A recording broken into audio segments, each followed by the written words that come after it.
I'm going to talk about a system that allows to detect the presence of SARS-CoV-2 in a sample that we call COVIDISC. So, in fact, there is a team in ESPCI who is working on the project, but all the work that I'm going to present could not be done if we have strong collaboration with a number of entities. I'm going to talk about paper microfluidics. Paper microfluidic device is a microfluidic device in which we have replaced PDMS, the substrate, PDMS, glass or silicone or plastic, by paper. Paper is available on the earth. It is extremely cheap. The cheap is 0.06 per sheet.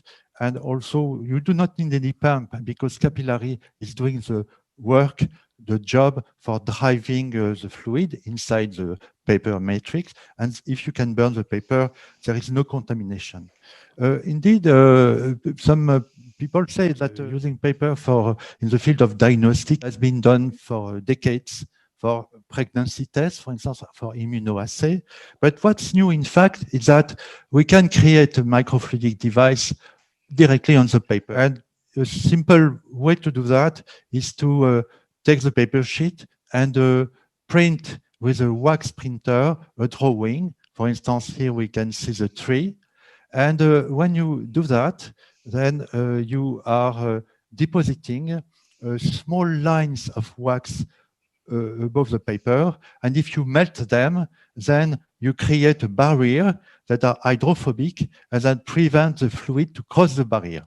And for instance, if you inject in the basis of the tree the liquid, this is a solution of fluorescein, it goes along the trunk, it is confined. It is confined exactly like a microfluidic channel, like in a microfluidic chips.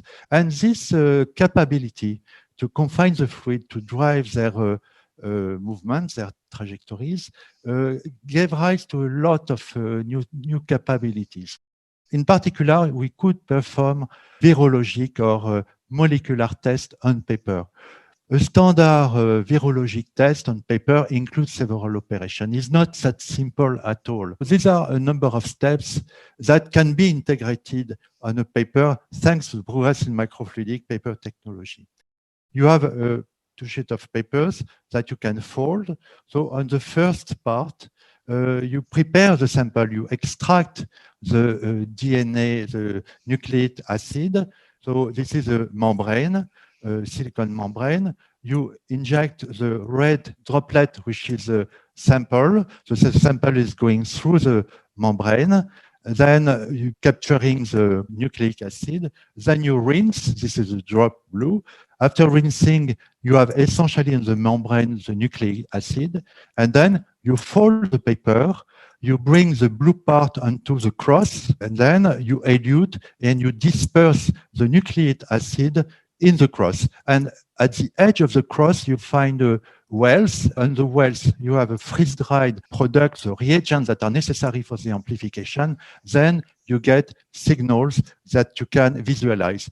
And here, this is RT for retrotranscription and LAMP for amplification. Here is a fluorescence signal. So this is the fluorescence as a function of time. So the blue part is on a Zika sample. So the blue part is the signal from the sample and the red part is the negative control. You see that there is a good ratio signal over noise. And the typical time it takes to amplify is on the order of 15 minutes. It is much less in general than PCR because of the process itself of amplification. And when you want to see after 20 minutes how does the signal look like, then after using a filter and a LED, a blue LED, then using your phone, you get easy visualization of the signal. So this is the technology. And we were amazed to see that by changing the primer, this is extremely adaptable or flexible for all kinds of pathogens. For instance, Zika, chikungunya, and dengue. And also we did that with bacteria. We decided to adapt this technique, all what we learned in the precedent years, to the detection of SARS-CoV-2. So we use the same design somehow, the same system. Now the question is how sensitive is the technique? This is a key question. And then we collaborated with the CNR pastor, and each time that you go to CNR and they validate your technique, this is always the same process. For the sensitivity, they use 8 different samples at 8 different concentration. They do that, you have to do that in duplicate. So you have 16 samples. And the range of viral load that is concerned come from 10 to the power 7 genomic copy per microliters to 1 or 2 genomic copy per microliters. So this is the range. And converted into threshold cycle, CT, it covers the range between 15 and 38. There is an equivalence between viral load and threshold cycle. So here you can see on the upper part on the right that this is the kinetics of the reaction as a function of time and for different concentration. Typically, for a lamp to detect down to a few copies per microliter, you need to wait something like 45 minutes. It's still much less long than RT-PCR, the 2 or 3 hours. So you have different curves depending on the viral load. And what I'm interested in is to the endpoint, so the level of intensity at large time, at 45 minutes. And this is what you see on the wells. You see a dot with some intensity. And what you can see is that we could detect the presence of SARS-CoV-2 on these clinical samples down to something like a CT of 38. This is the limit of detection of the COVIDISC. So we found that the results were interesting enough to be published. So the publication in +1 appeared this month. And what did we do with this paper technology? We did the same as the big PCR machine. In fact, there is no miracle because first we take advantage of the progress in molecular biology by the invention of LAMP. And secondly, we extract. We have a membrane of extraction that is apparently, this is what we found, as efficient as a classical membrane of extraction that are used in biology. In fact, we use a typical, classical biological membrane of extraction, and this is why we could recover an excellent sensitivity. Now, it was interesting enough to transform that into a product. This is what we did. This gives rise to the COVIDISC. In fact, folding a paper turns out to be not so convenient. We prefer to rotate than folding. So this gives to the COVIDISC. How sensitive is the COVIDISC?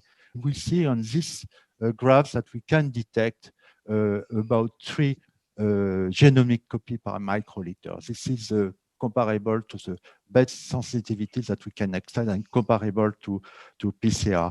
We went to clinical tests. This is the range of CT of the clinical tests for the clinical samples that we made between 15 and 38. This is typical.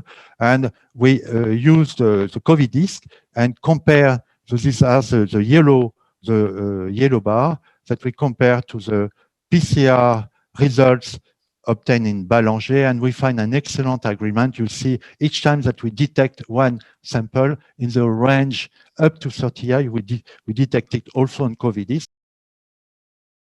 What is the potential? In fact, the idea is to replace RT-PCR by a system like this. Why doing a complicated, expensive test? Why it is possible now with one system or another one to do that on a much less expensive. And this system, RT-PCR, is not affordable for developing country. And this is also an issue for which we can help to contribute to test also people who cannot afford this kind of a test.